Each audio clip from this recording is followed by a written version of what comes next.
New York gets a bad reputation in some circles for having self-defense laws that don't allow people to stand their ground when they're confronted with deadly physical force.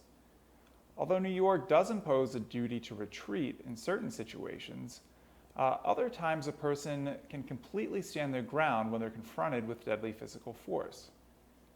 I'm going to broadly go over the situations where a person must retreat, as well as the situations when a person doesn't have to retreat. As you'll see, people can stand their ground in most situations when you naturally expect a person to be able to rightfully stand their ground. Because of that, defendants charged with murder, attempted murder, or felony assault oftentimes have great self-defense claims after they stood their ground. So, what is stand your ground law? What is duty to retreat law? Stand your ground law, which is the law in many states, says that when you're confronted with deadly physical force, you don't have to retreat to de-escalate the conflict if it's possible to safely do so.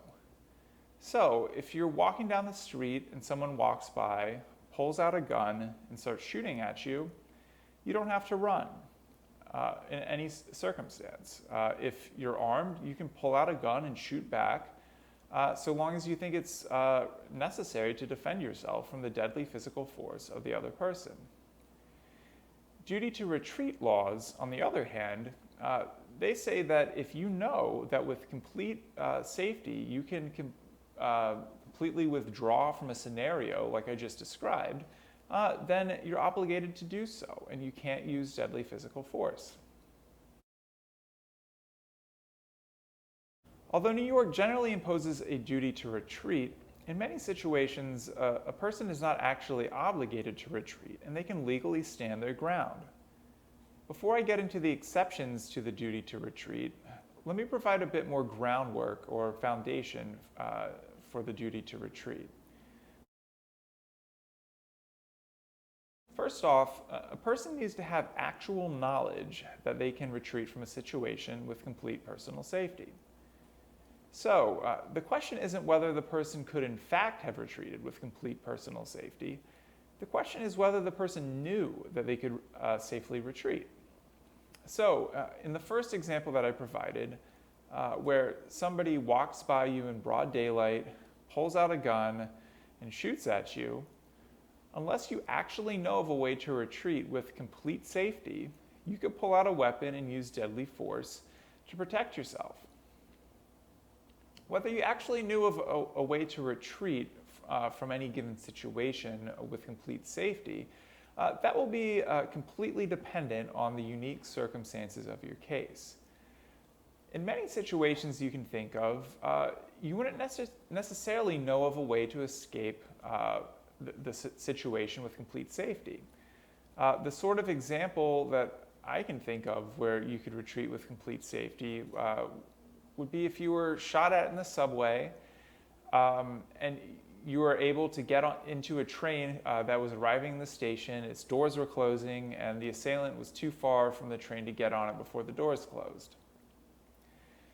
An important thing to keep in mind is that ultimately, if you have to go to trial, a jury is going to hear about your case. Practically speaking, if a jury hears that you were minding your own business, you were shot at by some person who pulled out a gun, and then you defended yourself with deadly physical force, the jury is going to see you as the victim, not the perpetrator, and they will likely want to side with you and not develop some complicated plan of escape that they think that you should have known about when you're being shot at. A second important point is that stand your ground only applies to deadly physical force, not physical force that isn't deadly. So you can stand your ground to defend yourself for a more simple misdemeanor assault if someone's throwing punches at you and you throw punches back to defend yourself. Also, say you're in a fist fight and then in the middle of the fist fight the other person brings out a weapon. The question of whether you need to safely retreat is dependent on the circumstances when the assailant pulled out the weapon, not when the fist fight first started. So say the fist fight started, you could have retreated then, but then you're on the ground, the person's on top of you, then pulls out a knife, like you can't retreat at that point. The question is, when did the other person introduce a weapon and could you have safely retreated then? Now that I've laid the groundwork for the duty to retreat, let's talk about the exceptions where the duty to retreat doesn't apply. The duty to retreat doesn't apply if someone else is using deadly physical force inside of your home and you're not the initial aggressor.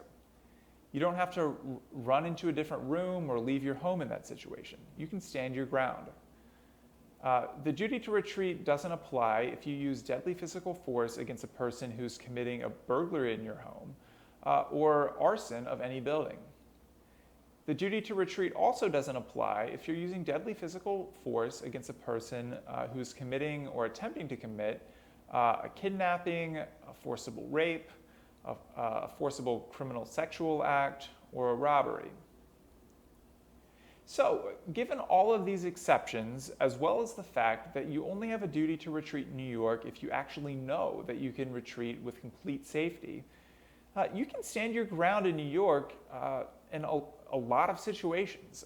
Basically, every instance where you would think that you should be able to stand your ground. New York's duty to retreat law is essentially just a way to try to encourage people to de-escalate deadly conflict if they can, as opposed to encourage it. When a person uses deadly physical force to defend themselves against deadly physical force, they're usually going to have a solid self-defense claim that is supported by the law. If you or a loved one has been charged with murder, attempted murder, or felony assault after acting in self-defense in New York, give me a call for a free consultation.